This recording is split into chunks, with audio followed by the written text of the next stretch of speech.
ഇന്ന് നമ്മൾ ഉണക്ക ചെമ്മീനാണ് വറുക്കാൻ പോകുന്നത്. അതിനാവശ്യമായ എണ്ണ ഒരു പാനിലോട്ട് ഒഴിച്ചു കൊടുക്കാം. നമുക്ക് ഉണക്ക ചെമ്മീൻ തലയും വാലും കഴിഞ്ഞിട്ട് അത് നമ്മൾ കഴുകി വെച്ചിരിക്കുന്ന ഉണക്ക ചെമ്മീനാണ്. അത് ഇതിനകത്തേക്ക് ഇട്ട് കൊടുക്കാം. അത് കഴിഞ്ഞ് അതിനകത്തേക്ക് കുറച്ച് ഉപ്പും കൂടെ ഇട്ട് നമുക്ക് നല്ലതുപോലെ അത് വറുത്തെടുക്കാം. ഇതിനകത്തേക്ക് നമുക്ക് 2 പച്ചമുളക് അരിഞ്ഞത് ഇട്ട് കൊടുക്കാം. 2 വേപ്പിലയും ഇട്ട് കൊടുക്കാം.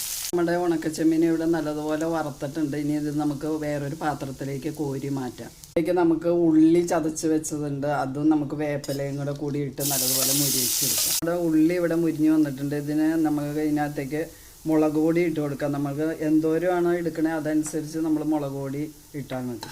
ഉള്ളി മുളക് പൊടിയെല്ലാം നല്ലപോലെ മുരിഞ്ഞ് വന്നിട്ടുണ്ട്. ഇനി നമ്മൾ വറുത്ത് വെച്ചിരിക്കുന്ന ഉണക്കച്ചെമ്മീൻ അതിനകത്തേക്ക് ഇട്ട് കൊടുത്ത് നല്ലതുപോലെ ഇളക്കിയെടുക്കാം. ഇപ്പോൾ നമ്മളുടെ ഉണക്ക ചെമ്മീൻ ഇവിടെ റെഡി ആയിരിക്കുകയാണ്. ഇത് നല്ല വറുത്ത ചെമ്മീനാണ്. ഇത് നമുക്ക് ചോറിനോട് കൂടെ കഴിക്കാൻ നല്ലതാണ്. ഇതെല്ലാവരും ട്രൈ ചെയ്യുക.